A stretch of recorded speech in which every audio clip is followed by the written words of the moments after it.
Olá, muito boa noite para você, muito obrigado pela sua companhia. Seja bem-vindo ao JL2 desta terça-feira, dia 21 de janeiro. Veja agora as principais notícias do dia.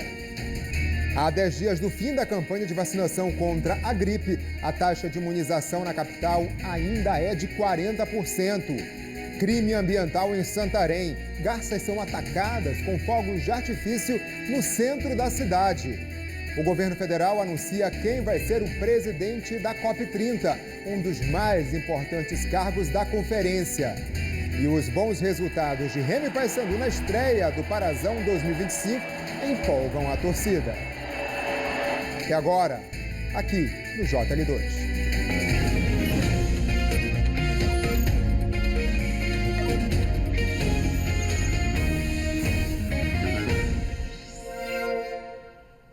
Estamos a pouco mais de uma semana do encerramento da campanha de vacinação contra a gripe, mas o cenário em Belém é preocupante. Até agora, apenas 40% da população está imunizada.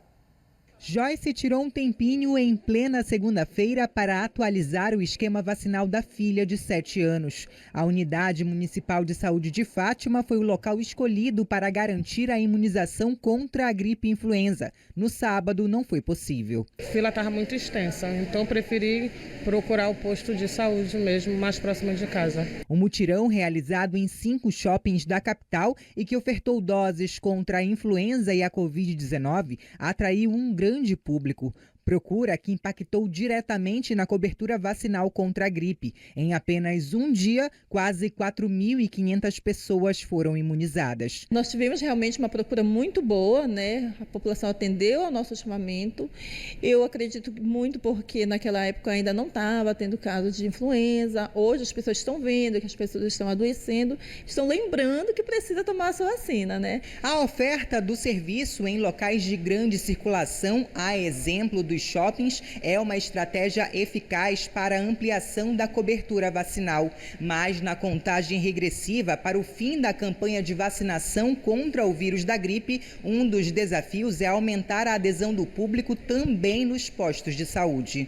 De carteira em mãos, Gessé estava pronto para garantir a dose. Ele conseguiu ir até o posto mais próximo onde mora, mas sabe que essa não é uma realidade para todos. É pelo fato das pessoas trabalharem com CLT, pessoas no dia a dia, durante a semana é mais difícil, escola, crianças para levar na escola, toda essa situação. Então acredito que seja essa a pouca procura nos postos durante a semana. Então, as nossas salas vacinadas estão preparadas para receber essa população. Temos vacinas disponíveis em todas as salas de vacinação e também estamos aconselhando as nossas unidades que tiverem uma maior procura que abram salas extras para estar atendendo essa população que está procurando. Mais de 205 mil pessoas já foram imunizadas contra a influenza, o que corresponde a pouco mais de 40% da cobertura vacinal.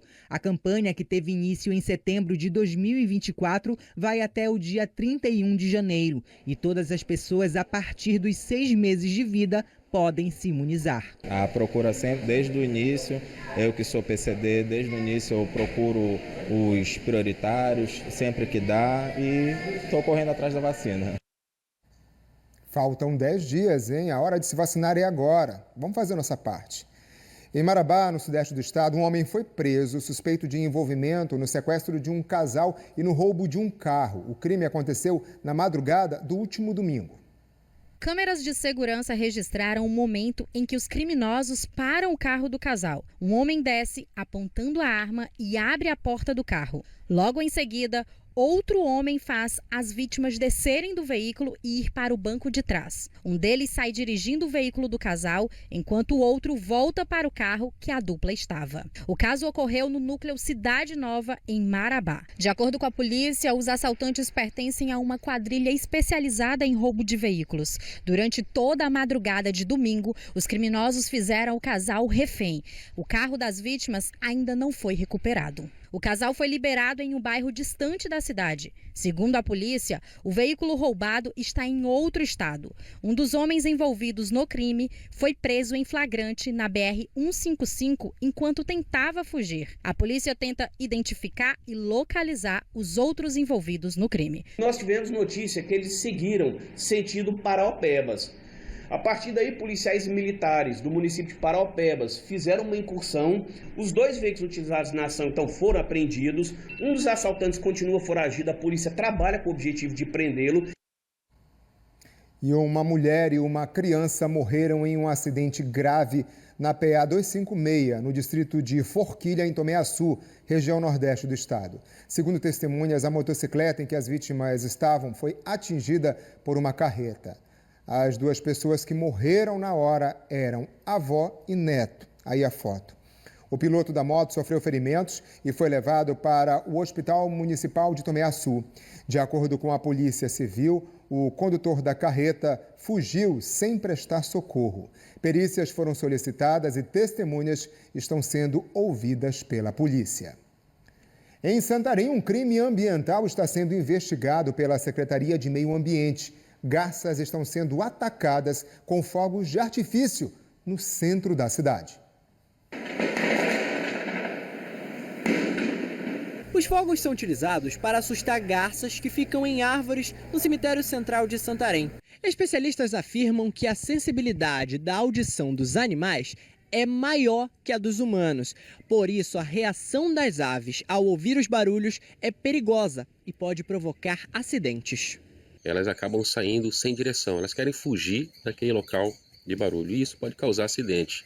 Acidente na fiação elétrica, acidente elas batendo na vidraça de algum apartamento, de alguma casa, de alguma residência. A Secretaria de Meio Ambiente de Santarém recebeu os registros e está investigando o caso.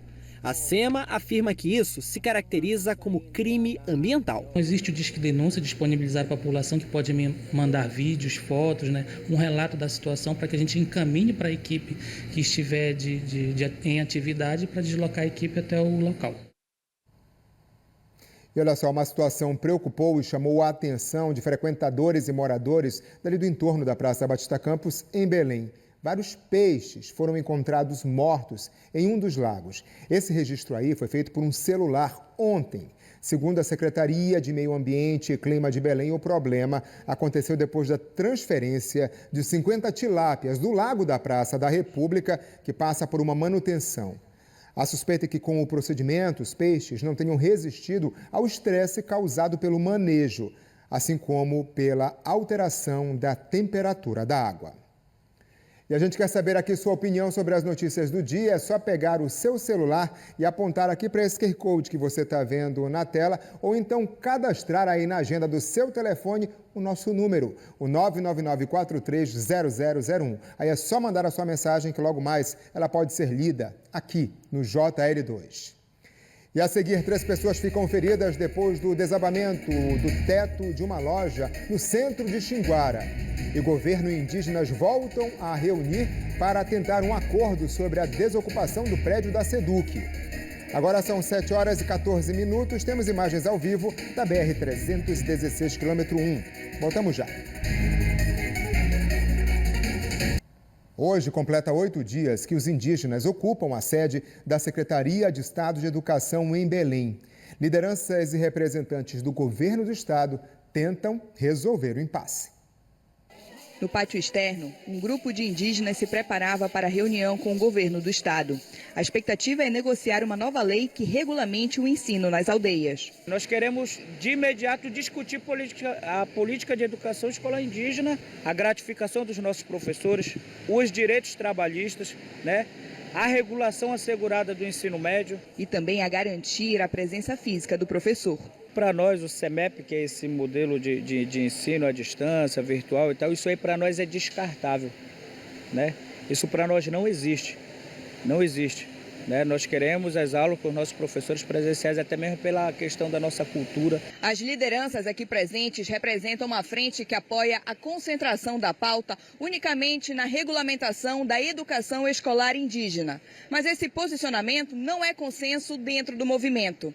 Parte dos indígenas que ocupam a SEDUC pede a revogação total da Lei 10.820 de 2024, que determinou novas regras para o magistério público do estado e afetou também os professores. Nesse momento, eles estão discutindo, mas não é do nosso consentimento, até porque não nos consultaram.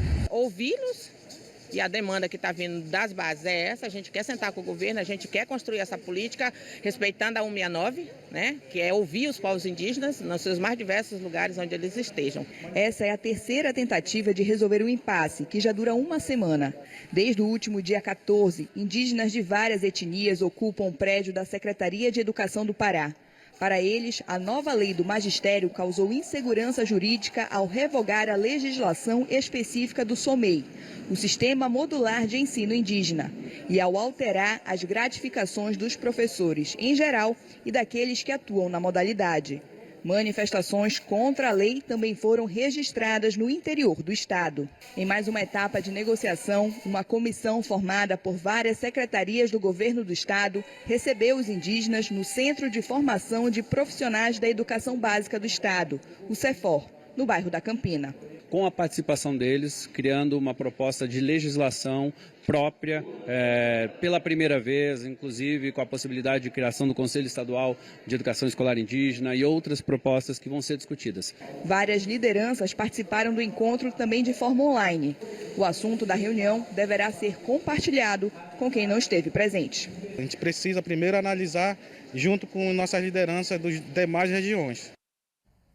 E olha, no final da tarde de hoje, o secretário estadual de Educação, Rociélio Soares, assinou o ofício que garante a não implantação do Centro de Mídias da Educação Paraense, o CEMEP, em comunidades indígenas. O ofício garante ainda os salários até que a sanção da Lei da Educação Escolar Indígena seja implementada, e também foi assinado um decreto que institui o grupo de trabalho para elaborar o projeto de lei da Política Estadual de Educação Escolar Indígena.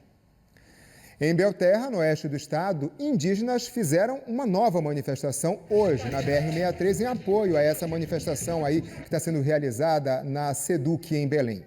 O protesto já dura 6 dias. O grupo, com cerca de 500 indígenas, libera temporariamente parte da pista durante uma semana, mas também fechou totalmente a rodovia no quilômetro 922. Houve fila de veículos dos dois lados da BR, segundo a Polícia Rodoviária Federal. A via foi liberada no final da tarde, depois de negociações com os indígenas. 3 pessoas ficaram feridas hoje de manhã depois do teto de uma loja de roupas para crianças desabar no centro de Xinguara, no sul do Pará. Funcionários e clientes estavam no local no momento do incidente. A Polícia Civil solicitou perícias para saber as causas do desabamento. O proprietário da loja informou que colabora com as autoridades para esclarecer as causas do desabamento e destacou que não houve feridos com gravidade. Mas que susto, hein? Olha, as árvores com risco de queda são um sério problema na capital paraense. Só no ano passado, 42 casos foram registrados na capital. Em praças e ruas de Belém, moradores vivem com um risco eminente. Em um dos cartões postais da cidade, uma samalmeira chama a atenção. De longe, ela reina imponente na Praça Santuário. Mas, segundo os moradores do entorno da Basílica, a árvore apresenta sinais de estar doente. As folhas caindo precocemente, os galhos muito secos, né? Isso detona que tem algum problema nesta árvore, né? E apesar de ser uma árvore antiga, mas está sem cuidados. Lá em cima está totalmente branco e os galhos secos. Para o seu Alcindo, a falta de cuidados com o vegetal permitiu que pragas se instalassem, o que estaria matando a árvore. Há muitos anos que eu digo, uns 6, 7 anos, vieram fazer um tratamento nela aí, depois não vieram mais. Eu até consultei um amigo meu na época da SEMA para ele vir dar uma olhada, mas não veio ninguém. Quando vieram nessa época fazer um tratamento nelas, podaram. Mas podaram só um lado. Há mais de 50 anos, seu Sabino mora em frente à Praça Santuário. Ele teme pela queda da árvore. A preocupação é muito grande, porque a árvore é muito grande. Uma queda dessa árvore para cima das escadas vai ser uma tragédia. E até mesmo nas ruas. A tragédia pode ser a qualquer momento. Diversas reclamações e pedidos de vistorias foram feitos à Prefeitura de Belém, mas os moradores não foram atendidos. A gente faz a reclamação, mas a gente não é, porque quando houve a queda da árvore lá foi avisado, muito antes. Para eles tirarem a árvore, foi obrigado ela a cair. A árvore que caiu na Praça Santuário fica bem próximo a Samalmeira. Em fevereiro de 2023, a queda do vegetal trouxe prejuízos. A grade da praça, parte da concha acústica e 2 carros foram atingidos. A Avenida Generalíssimo Deodoro precisou ser fechada para a retirada do vegetal. A Samalmeira é considerada um patrimônio histórico e ambiental de Belém, por isso é protegida por lei municipal. Com a chegada do período chuvoso, a preocupação com a queda de árvores na capital paraense aumenta ainda mais. No ano passado, foram registradas pela Secretaria Municipal de Meio Ambiente e Clima 42 quedas de vegetais em Belém. A principal espécie atingida foi a Ficus benjamina, que não apresenta uma sustentação na raiz a suportar grandes ventanias. Na Travessa Doutor Moraes, próximo à Avenida Nazaré, os galhos desta árvore estão por cima do prédio e chegam quase até o outro lado da rua, onde tem uma mangueira. Os 2 vegetais ficam em frente ao Palacete Faciola, que foi recentemente restaurado. O emaranhado de fios se mistura às folhas e aos galhos do vegetal. Chama atenção também a quantidade de erva daninha e cupins que se apossaram da árvore. Com diversas rachaduras e com a base oca, esta outra árvore que fica na Praça da República preocupa quem trabalha nas proximidades. O banco que fica embaixo dessa árvore já não é mais utilizado. As pessoas preferem ficar em pé do que correr o risco de serem atingidas por algum galho. Seu Sérgio já presenciou o momento em que um galho caiu e por pouco não atingiu uma idosa que passava pelo local. Inclusive, ontem à tarde, passou uma senhora aqui e o pedaço do galho caiu do lado dela. Você imaginou se pega na cabeça dela? E a gente fica mais preocupado também, é dia de domingo que tem feira de artesão, aqui as crianças brincam aqui. Olha, nós pedimos um posicionamento à Prefeitura de Belém sobre essa situação mostrada em vários pontos da capital. Estamos aguardando uma resposta. Veja, depois do intervalo, o governo federal anuncia o nome de quem vai ocupar a presidência da COP30. E um projeto paisagístico tem deixado mais verde o local que vai receber a conferência em Belém. Agora são 7h24. Aqui temos imagens ao vivo da Avenida Senador Lemos. Está bem movimentada, né, nesse momento. Olha só. Volto já.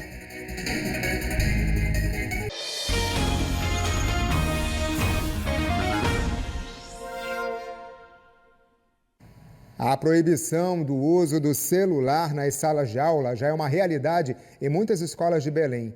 Professores e alunos concordam que a medida tem ajudado a aumentar a concentração e a socialização dos estudantes.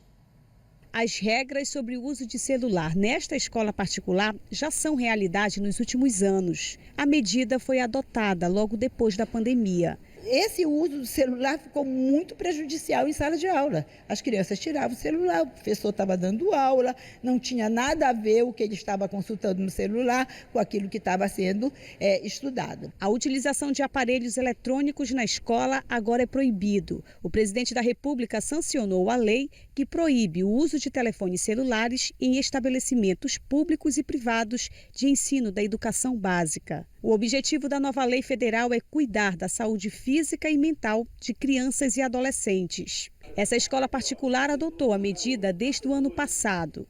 Aqui, os estudantes chegam e colocam o celular desligado nesse painel com o nome de cada aluno da turma. Para mim, eu tenho TDAH, então é uma dificuldade muito grande, a tela é uma distração muito grande. Então, deixar o celular acabou me deixando mais atenta na aula e eu consegui interagir mais com as pessoas, prestar mais atenção, absorver melhor o conteúdo. As aulas são mais rápidas, né? Se a gente se concentra mais na sala, na fala do professor. Em sala de aula ou no intervalo, não pode usar o aparelho. As regras foram estabelecidas de maneira gradual. Porque a tela, ela é um distrator, são aplicativos, são notificações e os alunos acabam deixando de prestar atenção na aula e no professor para ficar atento ao celular. Aqui na cantina, os estudantes também não podem utilizar o celular, por exemplo, para fazer o Pix e pagar o lanche. Nesse sentido, a instituição pensou numa dinâmica de evitar essa conexão. como pagar a conta sem se conectar. Lorena? Então, além da forma tradicional com os cartões, crédito e débito, nós temos dois tipos, o agendamento semanal e o link de pagamento. O agendamento semanal, o responsável no início da semana já manda o valor para a cantina e fica descontando diariamente. O link de pagamento, o aluno pega durante a semana e na sexta-feira nós mandamos o link para o responsável. Para proporcionar mais interação entre os estudantes, na quadra tem esporte, no salão tem jogos, pintura e nas rodas de colegas tem bate-papo. Celular faz falta aqui? O celular por aqui não faz falta, mas na nossa sala é uma coisa que melhorou muito com a ausência do celular, né? Mas eu acho que é algo que a gente está num período de adaptação. Então a conversa rola solta aqui agora.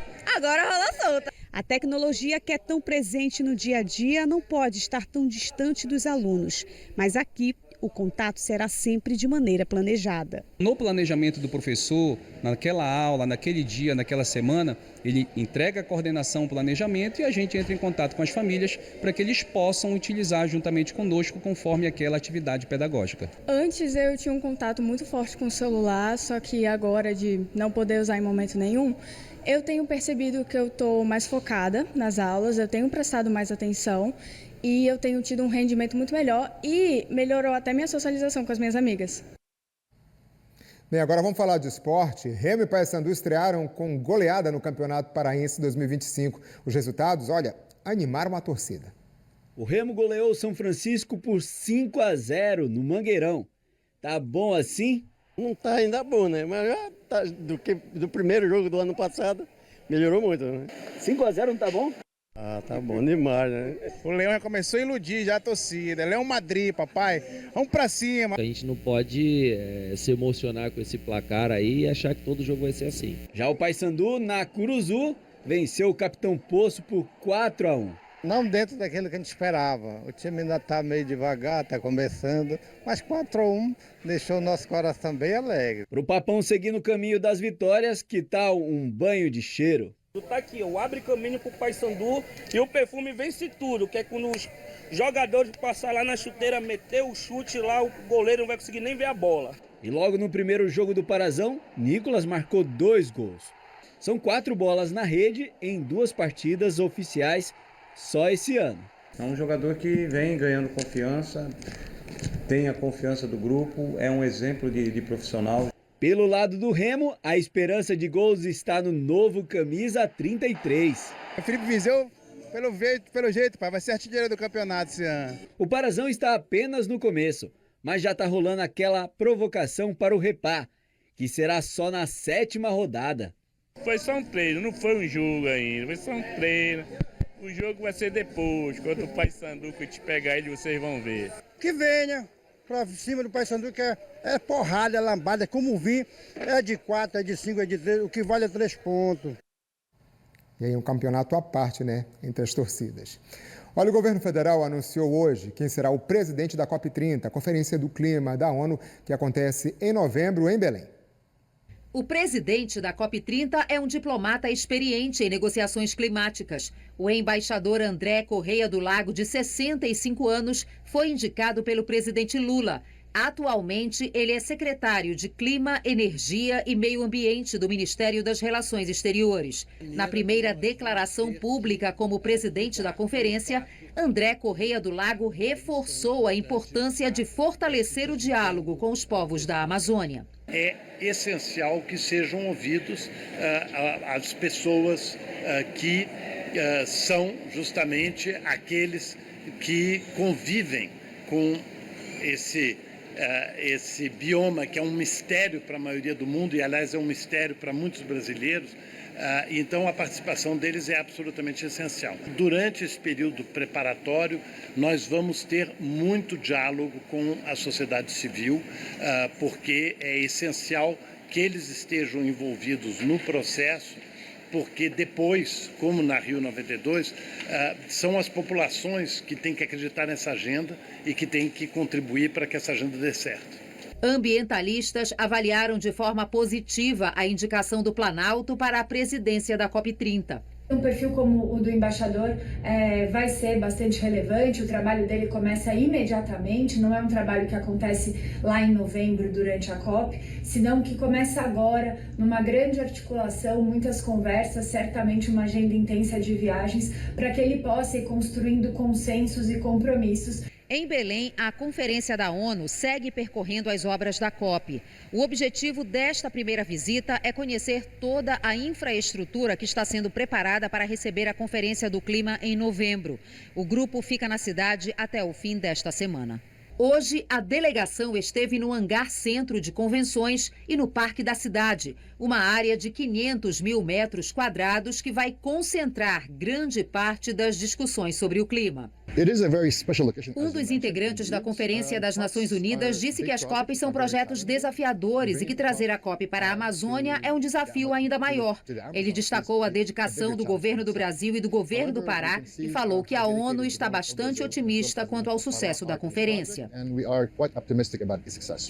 Os investimentos nas obras de infraestrutura urbana somam mais de 4 bilhões de reais. Representantes do governo federal acompanham o planejamento e a execução dos serviços. Segundo o secretário extraordinário da COP30, o cronograma está sendo cumprido. Todas as obras devem ficar prontas a tempo. Não tem nada que a gente possa ter qualquer dúvida que vai ficar pronto. Pode acontecer, eventualmente, algum percalço aí no caminho, pode ter algum problema. Mas, por enquanto, não vislumbramos isso. Está tudo dentro daquilo que foi planejado.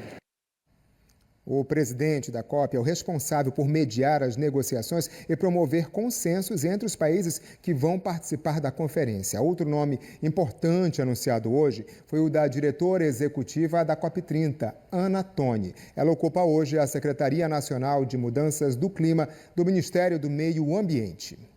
E dentro dessa preparação para a COP, uma outra notícia ganhou destaque hoje. Dá uma olhada aqui no G1 Pará. O governo estuda instalar aeroportos executivos no Pará para a COP30. Aqui, olha só.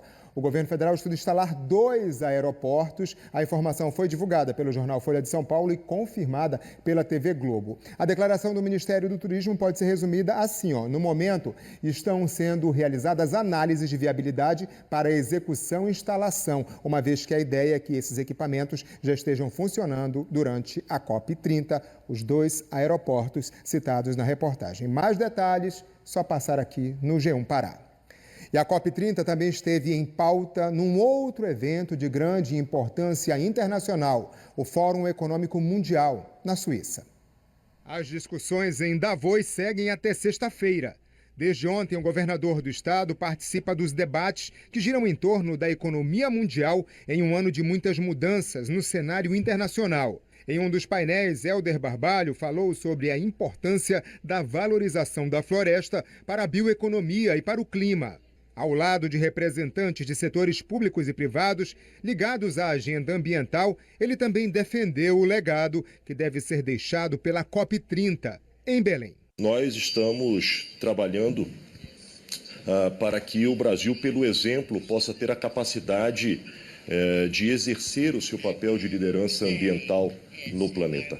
Efetivamente, pelas suas condições ambientais, por ter em seu território diversos biomas, mas particularmente o destaque do bioma amazônico, faz do Brasil uma referência para a agenda climática. E esse bioma aí está presente em uma das principais obras da COP30, o Parque da Cidade, que concentrará boa parte da programação da conferência, vai abrigar árvores de mais de 100 espécies.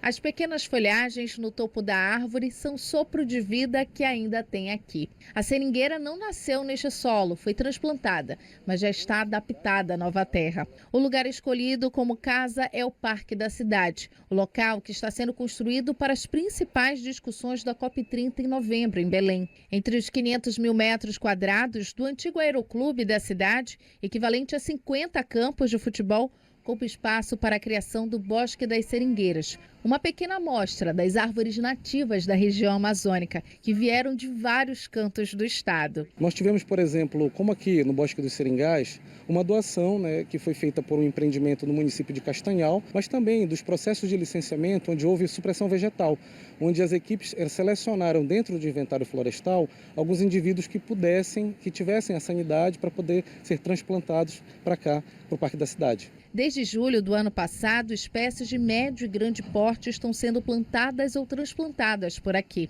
Nesse último caso, o processo é mais delicado. A árvore precisa ser retirada de onde cresceu com toda a raiz, para ser cuidadosamente colocada em outro lugar. A gente primeiro faz uma poda, uma circunferência ao redor dessa árvore, onde a gente não corta 100% das suas raízes e a gente vai acompanhando. Por volta de 20 a 30 dias, mais ou menos, a gente vai fazendo esse acompanhamento. A gente espera que as raízes elas comecem a sair dentro daquela circunferência que nós fizemos. Quando a gente percebe, essa saída dessas raízes, a gente faz a poda dela total. A raiz é envelopada quase como num casulo, junto com a terra de onde ela veio. Também é feita a poda da copa da árvore, para que ela não precise gastar muita energia. Depois, o vegetal é levado para o Parque da Cidade. Aí começa a segunda etapa do processo. Chegando aqui, a gente abre o berço de acordo com as características da árvore, coloca todo o material, adubo orgânico necessário, coloca muita água, a gente faz uma piscina de água e aí sim transplanta ela. Entre plantio e transplante, nós já temos aqui no Parque da Cidade 1.400 árvores. E a expectativa é que até a COP sejam 2.500 delas, mostrando toda a diversidade da região amazônica. Tudo para trazer como uma memória, porque na realidade vai ser como se fosse um grande museu, um grande memorial no nosso Parque da Cidade. Uma cidade mais viva, mais verde, né? Tem comentário, sua participação aqui no JL2, o Éder de Marapanim, boa noite. Muita maldade do ser humano soltar fogos em direção a garças, uma judiação. Ele está falando lá de Marapanim, mas esse caso aí está sendo apurado pela Secretaria de Meio Ambiente de Santarém. Leonardo, até quando vamos ter que conviver com as imprudências que ocasionam mortes no trânsito? Isso é inadmissível. Refiro-me à avó e ao neto que vieram a óbito num acidente de moto, acidente ocorrido lá em Tomé-Açu, né? O motorista da carreta fugiu do local e está sendo procurado pela polícia. Rafael Ferreira, parabéns para a iniciativa da escola em colocar em prática a legislação que proíbe o uso do celular nos espaços escolares. Ganha o aprendizado, ganha a socialização dos alunos e ganha a saúde mental e o desenvolvimento cognitivo. Obrigado, Rafael, pela participação. O desafio agora é na rede pública, né? Como é que vai ser essa implantação?